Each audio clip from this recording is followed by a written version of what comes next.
What sums up F1's weird Las Vegas Grand Prix better than the fourth best team of 2024 scoring a dominant 1-2 finish? The Vegas race is rapidly building a reputation for being unpredictable and action-packed. The 2024 edition yielded a surprise winner, certainly compared to pre-event expectations, a jumbled pecking order, and it crowned Max Verstappen the 2024 world champion. It was obvious that Vegas was throwing up another uniquely difficult event and catching out championship rivals McLaren and Red Bull long before Russell was on the path to victory and Lewis Hamilton was carving his way from 10th to 2nd. Mercedes has had a disappointing performance trend in 2024, given it seemed to be finally getting its act together earlier this year. So much so that even after Russell managed to put the car that's a distant fourth best in the championship on pole position, you couldn't really be confident it would translate into victory. But as it turned out, the key advantage Mercedes had in qualifying turned out to be a massively potent weapon in the race, just for a very different reason. Very low temperatures inevitably led to low track grip, there were low downforce wings for the super long run down the Vegas Strip, and very high mandated minimum tyre pressures imposed by Pirelli to deal with that combination. And in qualifying, that all added up to most drivers struggling with tyres that felt like they were almost floating on the track surface rather than digging into it. There was rapid track evolution as the grip built up, but it was always on the low side, and it kept resetting a little every day because the Vegas roads get opened up every time F1's done for the night. That made getting the tyres ready for the start of a qualifying lap extremely tough, and this is where Mercedes shone. Mercedes had expected the cool conditions to help them because they were similarly quick at Montreal, Silverstone and Spa, and Russell reckoned a relatively smooth Vegas track surface helps, as the Mercedes performs worse when it has to run with a higher ride height and softer suspension on bumpy circuits. But the tyre performance was clearly key. Ferrari's Carlos Sainz reckoned that Mercedes was 3/10 faster in the first sector alone in qualifying just by switching on the tyres so much more quickly. Plus the others needed a slow prep lap first, whereas Mercedes didn't, so it had an extra small advantage of new tyre grip on its push lap, which conferred yet another small gain as it allowed Mercedes to be fueled a little lighter. That added up to a clear qualifying edge, but what about the race? The expectation was that others would come to the fore in steadier conditions, with continuous laps and long stints, making Mercedes' initial tyre warm-up less critical. But in reality, for almost everybody except the Mercedes drivers, the race turned into a graining fest, where the front tyres don't have grip, slide across the track, and the surface of the tyre starts to break apart. And because of how cold it was, the usual process of the tyre effectively cleaning itself up didn't happen. It just got worse, with no grip leading to more sliding, leading to more graining, unless you were in a Mercedes. It left Russell out on his own after fending off a brief challenge from Charles Leclerc early on, and allowed Hamilton to finally feel confident in his car for a change and pick his way through from 10th to the podium with relative ease, including breezing past title protagonists Lando Norris and Verstappen on track. In the first few laps of this race, it looked like only a matter of time before Russell was swamped by Leclerc and Sainz. But then Ferrari's bid for victory faded suddenly and dramatically, which was a big disappointment at the scene of one of its strongest 2023 races. Hopes were high for this event, given Ferrari's had a stronger season than last year with a better car, which the circuit suits because it lacks Ferrari's main weakness, long duration corners that require combined braking and lateral load. But Ferrari's 2023 prowess in Vegas was also partly down to that Ferrari having the same ability that helped Mercedes this year. It could warm its tyres up super effectively. As that often led to weaker tyre management that kept making it go backwards on race day, Ferrari has developed a better all-round car in 2024, but it has left it weaker in cold conditions as a result. Ferrari knew that might be a factor in Vegas, but it didn't expect it to be so pronounced. Both cars encountered big graining trouble in the first stint after pushing so hard behind Russell and failing to get past. Then they fell behind Verstappen's Red Bull and were powerless to avoid Hamilton undercutting them.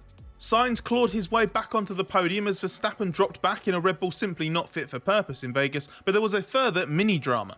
Leclerc was furious post-race and complained over the radio about being f***ed over by being too respectful. This seemed to be a thinly veiled reference to a Sainz pass on him in violation of either pre-race agreements, in-race radio instructions, or both. Leclerc had voluntarily let Sainz past in the first stint because his own pace was so terrible, only for Sainz to then encounter the same drop-off soon after. So Leclerc cost himself track position, thinking he was helping the team, and then regained it just before the second round of pit stops as Sainz drastically faded and let Leclerc by. Exiting the pit lane after his second stop, Leclerc had been told it would be really close with Sainz, who stopped a few laps earlier so had tyres that were up to temperature. Ferrari told Leclerc across two messages that Sainz had been told not to overtake or put Leclerc under pressure, and Leclerc could focus on taking care of his tyres. Then Sainz passed Leclerc at the next corner anyway. A clearly unhappy Leclerc immediately suggested Ferrari to maybe try in Spanish. He later seemed to regret his expletive-laden radio rant after the finish, but also cryptically referred to pre-race discussions he felt hadn't been respected. Leclerc ultimately implied Sainz had disobeyed some kind of instruction before the race or during it, but Sainz said he wasn't happy with how it was handled either because he'd been pushing Ferrari for an earlier second pit stop to get him out of Leclerc's way. That may have avoided the matter altogether, as by losing less time, Sainz would then have been ahead of Leclerc after the second stops anyway. Plus, Sainz might have been within his rights to make the move given he'd barely ceded position before stopping. Both cars had let the other one go by at some point in this race, and Leclerc was so close ahead and vulnerable on cold tyres. Team boss Fred Vasseur even admitted the situation was really difficult for everybody and didn't anticipate it becoming a bigger issue. But whatever the root cause, it added a dash of tension for Ferrari to deal with internally after a frustrating race. Verstappen sealing his fourth title ended up being relegated to a significant subplot because it was such a strange Grand Prix. But don't worry, his title-winning season's going to get a lot of love in its own video soon. As for how it was sealed here, true to form in the second half of the season, it didn't come easy. It came with an unusual bodge job on his car. Red Bull's been on the back foot a lot over the second half of 2024 and performed plenty of on-site troubleshooting across many races. But it took emergency measures to a new extreme in Vegas with a crude solution to the glaring rear wing problem it encountered on the first day of practice. Red Bull's rear wing was too big for the demands of the track layout. Amusingly, when the team admitted it had brought the wrong one to Vegas, this got inaccurately interpreted to mean it had literally mistakenly brought the wrong rear wing. To be clear, this was not the case. It was just wrong for Vegas because Red Bull doesn't have a special low drag rear wing for these circuits with really long straights. That's for budget cap reasons and has been the policy for a couple of years already. It isn't seen to be worth the cost just to use at a few circuits, most likely this one plus Monza and Baku, and maybe Spa at a push. This strategy has worked in the past, but now that Red Bull doesn't have a clear car advantage, a huge straight line speed deficit is impossible to offset. So in Vegas, Red Bull realised it was shipping several tenths a lap on the straights despite using the smallest rear wing it has available, and it wasn't making up enough time in the corners. The only solution, cut it into a new shaped trackside by trimming the top flap with an electrical saw. That helped, although it's obviously imprecise and still a bodge job, reduces downforce through the corners and also reduces the DRS gain in qualifying because the flap itself is simply smaller. Other teams with low drag specials have a more optimised combination of rear wing shape and beam wing design that work in tandem, so there were still a couple of attempts being lost on the straights in qualifying at least. Despite all of that, and the Red Bull's natural reluctance through the tighter turns of this track, and some graining problems, and being on his own yet again with teammate Sergio Perez absolutely nowhere after another Q1 exit, Verstappen did his typically brilliant job just to be in the mix. He was even on for a podium until the final part of the race when he got jumped by both Ferraris. And while that was disappointing in isolation, there was nothing more he could have done. And it made it an appropriate way for Verstappen to clinch a title that's required an awful lot of grit, determination and persistence on his part.